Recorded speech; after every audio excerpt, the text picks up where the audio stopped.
oligotrophic organisms, do you think that what could be the generation time of this? A bacteria is normally having generation time maybe at 20 minutes or a few hours. Most of the organisms which are having a less than 30-40 minutes. So what could be the highest generation time? 10,000 years. No? Do you think that these organisms are thinking in such a way? So they become from one to other after 10,000 years. Because they are oligotrophic organisms and they are living in an atmosphere or the environment or habitats where very less amount of nutrients are available. And as they are knowing that less amount of the nutrients are available, so they are utilizing these nutrients for only the vital phenomena. What is the vital activity for us to survive? Just breathing.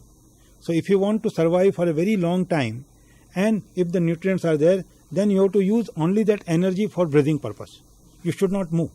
When you are moving, then metabolic activity will start and some more energy is required, and to give that energy, you have to produce more ATP. To get more ATP, you have to take more nutrients.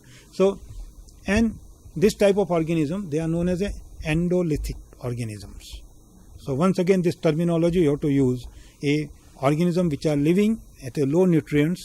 One of them is endolithic organisms. They could be a bacteria or archaea or fungus or amoeba also. Some of these amoeba are also reported as endolithic organisms. They live inside the rock. And then they have got that, some organisms, we know that how they are calculating the age of a rock or earth. So scientists know they have calculated a rock which is 10,000 years old. And from that they have isolated organisms. So that has proved that this organism has survived so many years. So it was reported generation time of 100 years, but in August 2013, very recently, before just 2 years, now a new discovery took place, and it is reported that generation time could be as long as 10,000 years. So this gives you the ability of these organisms, how they are surviving and how they are growing. Now, flagellar motion, because this organism they are surviving. We are not going to discuss about all other activity, but some of this activity, we will discuss that. Now, today we are discussing, today most recent field of the science is nanotechnology. So how that idea of nanotechnology could have come? It has developed in the mind of a physicist, not in mind of a microbiologist. But the base for this is microorganisms. Base for this is a motile organisms which are moving due to the flagellar movement. Now we know that the bacteria, size of the bacteria may be 1 or 2 micron. And if you take the example of E. coli or something, then you will find that which is having 50 to 100 flagella. And normally each flagellum is having an individual motor. We don't have the fan here, otherwise the way the fan is moving, similar, each fan requires one motor. So similar way, each flagellum is require one motor. And if the cell of the size of around, we can say 1 or 2 micron, if it is have a minimum of 50 flagella, then within the cell, they should have a 50 small motors. And if you look to the structure of a flagella, then you will find 3 plates. And at the 3 plates, the motor is there, and which is going in between the cell membrane and this cytoplasm and cell wall, and the motor is rotating, and due to this flagella is rotating.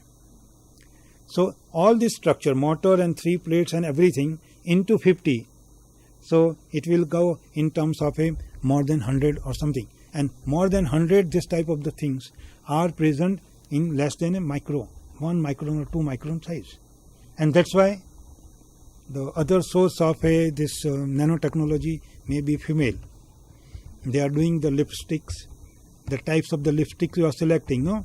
And if you are enough reach, then you will take a lipstick where you can see the complete chemistry and the physiology of your lip. It means it's giving a layer which is less than 10 micron or less than, we can say, this size. So that is the concept. This is the concept. A layer which is very small or very thin, or a length which is very thin, less, which is known as a nanometer. So this flagellar moment which is growing, and from where it is getting the energy, or how they are doing the motion. So it is rotation of flagella which derive the flow of the charge, hydrogen ion and sodium ions, and due to this transport this flagella will move. Most of these organisms, they will require energy, because for the motion they require energy. They will get it from the ATP. Now whatever we discuss on the base of this, some of the questions what I have given here, the growth of organisms gather in the upper part of the test tubes, but not the very top part of the test tubes, which could be known as what? A organisms which is growing on the upper part of the test tube, but not on the top surface of the test tube, and there is no growth throughout the test tubes. This organism either is a oligotrophic aerobes, facultative anaerobes, or it is microaerophilic organisms, or it is aerotolerant organisms. Microaerophilic organism. What protein are not expected to be significantly different between hot water spring bacteria, those who are living at a 110 or 120 degrees centigrade, and E. coli?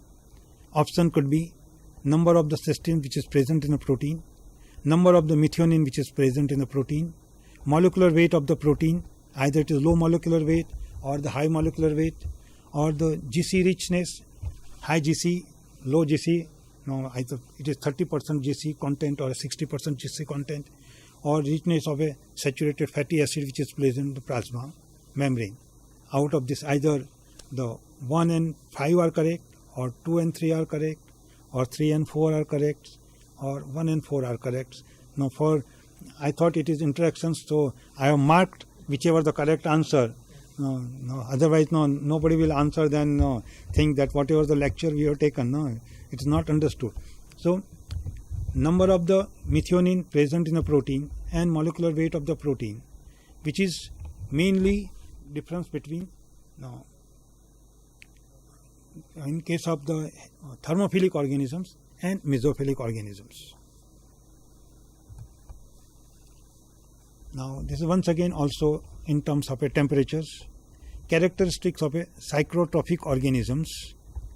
The option is given: the organism which can grow between 0 to 7 degree and has the optimum temperatures above 20 degree, or can grow at 0 degree and have the optimum temperature 10 degree. This too is to confuse psychrophilic or psychrotrophics. A psychrotrophic organism should have the optimum temperature more than 10, and psychrophilic organism should have some optimum temperature less than 10.